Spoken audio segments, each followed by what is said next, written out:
ملتان مدینۃ الاولیاء جو ہے ان اولیاء اللہ میں ایک یہ بہت بڑی بزرگ ہستی شاہ رکن عالم رحمۃ اللہ علیہ بھی شامل ہے۔ اس طرف آئے اگر ایک یہ قبر ہے، یہ لکھا ہوا ہے، یہ لکھا ہوا ہے، یہ قبر ہے، اور یہ لکھا ہوا ہے، یہ قبر ہے، یہ قبر ہے، یہ قبر ہے، اور اس طرح کی 75 یہاں پر قبریں ہیں جن پر تعویذ اب صرف یہی بچا ہے اور اس کو زمین کے برابر کر دیا گیا ہے۔ 6000 سال پرانی تہذیب کا امین شہر ملتان، اور ملتان کے والیوں میں سے قصہ ایک ایسے ولی کا جو سائلوں میں قول اور دعاؤں کے ساتھ ساتھ مال و زر بھی تقسیم کیا کرتا تھا۔ پایہ تصوف کے رکن اعظم حضرت شاہ رکن عالم ملتانی سہروردی رحمۃ اللہ علیہ شیخ صدر الدین کے فرزند ارجمند اور حضرت بہاء الدین ذکریہ کے پوتے اور جہانیہ جہاں گشت کے پیر و مرشد تھے۔ آپ کی والدہ ماجدہ کا نام بی بی راستی تھا۔ اتفاق کی بات یہ ہے کہ حضرت سلطان باہو رحمۃ اللہ علیہ کی والدہ محترمہ کا نام بھی بی بی راستی تھا۔ قطبوں کے قطب رکن الدین 9 رمضان 649 ہجری بروز جمعہ پیدا ہوئے۔ یہ اللہ کے ایسے ولی تھے کہ ملتان اور گرد و نواح کے علاقوں سے آنے والے سائلین کے دامن کو مال و زر سے بھر دیا کرتے۔ آپ کا نام آپ کے دادا حضرت بہاء الدین ذکریہ رحمۃ اللہ علیہ نے رکن الدین رکھا۔ بعد ازاں آپ شاہ رکن عالم کے نام سے مشہور ہوئے۔ آپ کے بارے میں لکھا گیا ہے کہ آپ کی والدہ آپ کی پیدائش کے عمل کے دوران روزانہ پورا قرآن پاک تلاوت فرمایا کرتی تھیں، اس لیے آپ پیدائشی طور پر 14 سپاروں کے حافظ تھے۔ یہی بات سلطان العارفین حضرت سلطان باہو کے بارے میں بھی کتابوں میں لکھی گئی ہے۔ دوستوں میں قاسم باغ گیٹ پر یا قاسم گیٹ پر موجود ہوں، اور یہ قلعہ کی دیوار جو کہ ریپیئر کی گئی ہے یہ آپ کو پیچھے نظر آ رہی ہے، اور میرے پیچھے آپ دیکھ رہے ہیں قاسم گیٹ ہے، اور وہ پیچھے شاہ رکن عالم رحمۃ اللہ علیہ کا جو مزار شریف ہے۔ اور میں آپ کو بتاؤں ملتان شہر سارا کا سارا قلعہ کے اندر ہوا کرتا تھا، اور یہ ریڈیس بہت بڑا تھا۔ کچھ لوگ کہتے ہیں کہ 10 سے 15 کلومیٹر تھا، اور کچھ کا کہنا ہے کہ 20 سے 25 کلومیٹر کے ریڈیس میں ایک وال سٹی تھی جس کے اندر پورا شہر آباد تھا، اور صدیوں پہلے تقریباً 6000 سال پہلے بھی اس شہر کے آباد ہونے کے شواہد بھی ملے ہیں اور اس کے ثبوت بھی ہیں۔ آئے میں آپ کو لے کے چلتا ہوں شاہ رکن عالم کے مزار پر۔ حضرت شاہ رکن عالم کے دربار پر داخلے کا جو راستہ تھا وہ یہ راستہ تھا۔ آپ دیکھیں یا نقش و نگار بھی ہیں، اور پرانے طرز کی جو ہے وہ کشیدہ کاری بھی کی گئی ہے، لکھائی بھی ہے، پتھر بھی یہاں لگے ہوئے ہیں، اور قرآنی آیات بھی لکھی ہوئی ہیں، اللہ کے نام لکھے ہوئے ہیں۔ اوپر لکھا ہے یا اللہ اور نیچے لکھا ہے یا محمد، اور یہ سیڑھیاں رینوویٹ کی گئی ہیں لیکن دروازہ وہی پرانا دروازہ ہے، لیکن دربار پر داخلے کے اس راستے کو بند کر دیا گیا۔ اور یہ دیکھیں قلعہ نما آرچز اور دیواریں، اور جیسا کہ میں نے آپ کو بتایا کہ یہ ملتان پورا شہر جو ہے یہ قلعے کے اندر محفوظ تھا، اور اس لیے اس کو فتح کرنا بھی خاصا مشکل ہوا کرتا تھا پرانے وقتوں میں۔ اور تاریخ یہاں تک بتاتی ہے کہ ایک فرعون مصر نے بھی پہلے تلمبا کو تباہ برباد کیا، لوٹا، قبضہ کیا، اور پھر اس کے بعد ملتان پر بھی قبضہ کیا تھا۔ اور یہ میرے پیچھے آپ دیکھ رہے ہیں شاہ رکن عالم کا مزار ہے، اور میں آپ کو لے کے چل رہا ہوں مزار کی طرف۔ اور ان ہستیوں کی موجودگی کی وجہ سے اس کو مدینۃ الاولیاء کہا جاتا ہے۔ یہ شہر جو ہے یہ اولیاء کا شہر ہے، اور ایسے ہی ایک بڑے ولی کے مزار پر آج میں آپ کو لے کے چل رہا ہوں شاہ رکن عالم کے۔ آپ کی ولایت کے حوالے سے یہ واقعہ بے تحاشا کتابوں میں درج ہے۔ واقعہ کچھ یوں ہے کہ جب حضرت کی عمر 6 سال تھی تو آپ ایک روز کھیل میں مشغول تھے۔ حضرت بہاء الدین ذکریہ رحمۃ اللہ علیہ تشریف لائے اور اپنی پگڑی اتار کر ایک طرف رکھ دی۔ شاہ رکن عالم جو کھیل میں مشغول تھے کھیل چھوڑ کر آئے اور پگڑی اٹھا کر سر پہ رکھ لی۔ آپ کے والد محترم شیخ صدر الدین رحمۃ اللہ علیہ یہ ماجرا دیکھ رہے تھے۔ آپ کے والد نے آپ کو ڈانٹا اور فرمایا کہ یہ بے ادبی ہے، جس پر حضرت بہاء الدین ذکریہ رحمۃ اللہ علیہ نے فرمایا اسے مت ڈانٹو، یہ دستار اسی کے لیے ہے، اور میں رکن الدین کو یہ پگڑی عطا کرتا ہوں۔ یوں دادا نے باطنی علوم سے آراستہ فرما دیا اور دادا کا علم پوتے کو عطا ہو گیا۔ کہا یہ جاتا ہے کہ شاہ رکن عالم جب مسند خلافت پر بیٹھے تو وہی پگڑی آپ کو پہنائی گئی تھی۔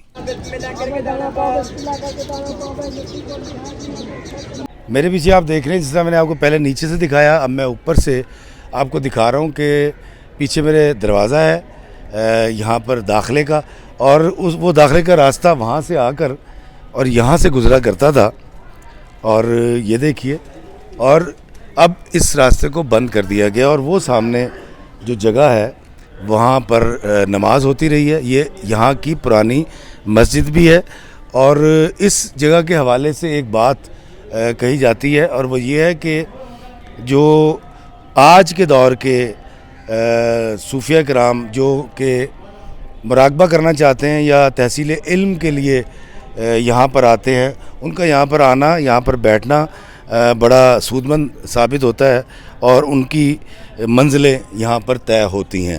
اور یہاں پر ایک دوسری مسجد بھی موجود ہے جو 75 میں بنوائی گئی، آئے میں وہ بھی آپ کو دکھاتا ہوں۔ یہ مسجد 1975 میں تعمیر کروائی گئی، اور تعمیر کے وقت اس بات کا خاص خیال رکھا گیا کہ اس مسجد کا آرکیٹیکچر مزار کے طرز تعمیر سے میل کھائے، جدا نہ لگے، اور اس مسجد کو دیکھ کر لگتا ہے کہ جیسے قدیم دور کی ہی ہو۔ مسجد کے اندر نمازیوں کی گنجائش 1000 سے کم ہے، مگر مزار کا صحن میسر آ جانے کی وجہ سے 5000 نمازی یہاں پر ایک وقت میں نماز ادا کر سکتے ہیں۔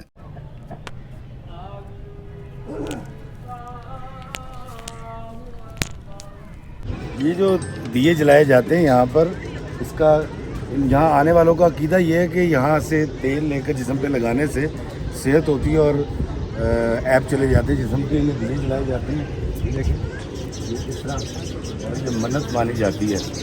یہ داخلے کا راستہ ہے۔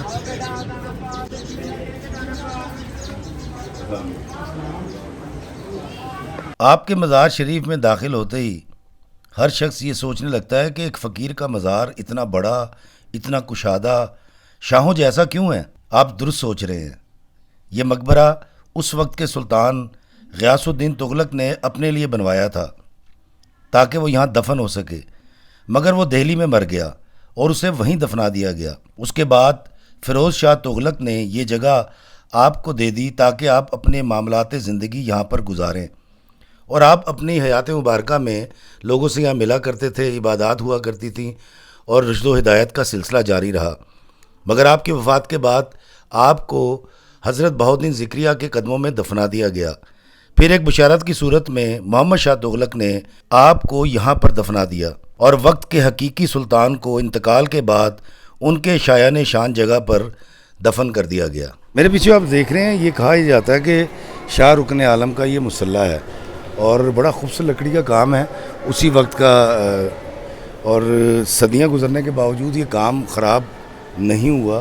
یہاں لوگ عقیدت سے نفل پڑھتے ہیں، اور یہ دیکھیں اس کی جو کنسٹرکشن ہے، یہ لکڑی کے بڑا مضبوط وہ یوز کیا گیا، اور اس کو، اور یہ دو لکڑیوں کو جوڑنے کے لیے، دیوار کو سہارا دینے کے لیے لوہے کے قابلے اور قبضے بھی لگائے گئے ہیں، اور یہ بڑی خوبصورت عمارت ہے اگر آپ اوپر سے دیکھیں، اور ہوا کا بڑا بہترین نظام ہے، کبوتر ہیں بہت سارے، اور اس کی تزئین و آرائش اب اس طرح سے تو نہیں رہی، شاید وقت کے ساتھ ساتھ جب یہاں پر سکہ شاہی تھی تو ان مزارات کو بھی نظر انداز کیا گیا تھا، لیکن اب حکومت پاکستان اور ٹورزم ڈپارٹمنٹ جو ہے وہ بہت اس پر توجہ دے رہی ہے، اور شاہ رکن عالم بہاؤالدین ذکریہ کے پوتے ہیں، اور اللہ کے بہت جید ولی کے مزار پہ آج میں آپ کو لے کر آیا ہوں۔ اور یہ جو باقی قبریں آپ دیکھ رہے ہیں، یہ ان کے رفقا کی اور رشتہ داروں کی قبریں بیان کی جاتی ہیں، اور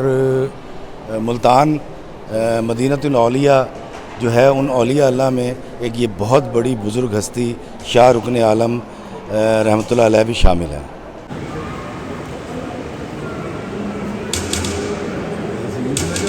میرے عزیز و اقارب، میں آپ کو بتاؤں کہ شاہ رکن عالم جو ہیں پہلے یہ مدفون تھے بہاؤالدین ذکریہ کے احاطے میں۔ محمد بن تغلق جب ملتان کا حکمران تھا تو بہاؤالدین ذکریہ سرکار اس کے خواب میں آئے، اور انہوں نے بتایا کہ شاہ رکن عالم کا مرتبہ بہت بلند ہے، اور ان کو میرے احاطے سے میرے قدموں سے دور دفنایا جائے. اس خواب میں جو بشارت ملی تھی اس کی وجہ سے پھر وہاں سے جو جسد خاکی ہے وہ یہاں پر شفٹ کیا گیا اور پہلے مزار وہاں تھا اور اب یہاں پر موجود ہے. آپ کی والدہ ماجدہ بی بی راستی فرغانہ کی شہزادی تھیں اور سلطان جمال الدین کی بیٹی. بی بی راستی ایک بار خانہ کعبہ کا طواف کر رہی تھیں. ان کی نظر ایک نوجوان پر پڑی جس کی پیشانی روشن تھی. طواف کے بعد بی بی راستی سے اس نوجوان کی بات چیت ہوئی تو معلوم ہوا کہ ان کا نام صدر الدین ہے اور حضرت شیخ بہاء الدین ذکریہ کے صاحبزادے ہیں. بی بی راستی کو تصوف سے خاص شغف تھا.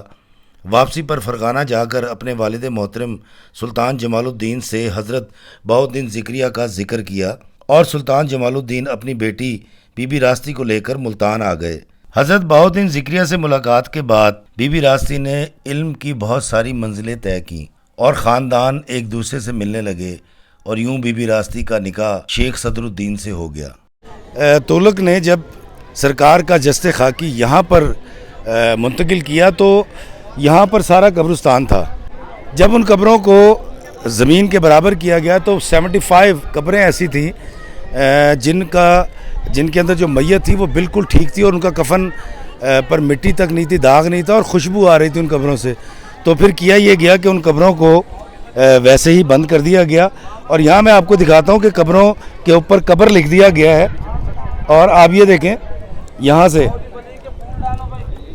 یہ دیکھیے یہ لکھا ہوا ہے جی قبر، یہ قبر، یہ قبر، یہ قبر ہے اور یہ دیکھیں اس طرف آئیں اگر ایک یہ قبر ہے، یہ لکھا ہوا ہے، یہ لکھا ہوا ہے یہ قبر ہے اور یہ لکھا ہوا ہے یہ قبر ہے، یہ قبر ہے، یہ قبر ہے اور اس طرح کی 75 یہاں پر قبریں ہیں جن پر تعویذ اب صرف یہی بچا ہے اور اس کو زمین کے برابر کر دیا گیا ہے.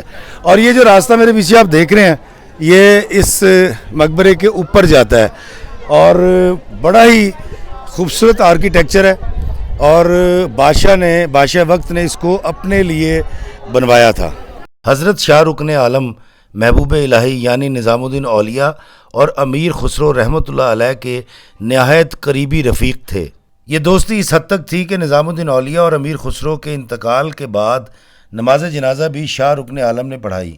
وقت کے بادشاہوں سے شاہ رکن عالم کی ملاقات رہا کرتی تھی.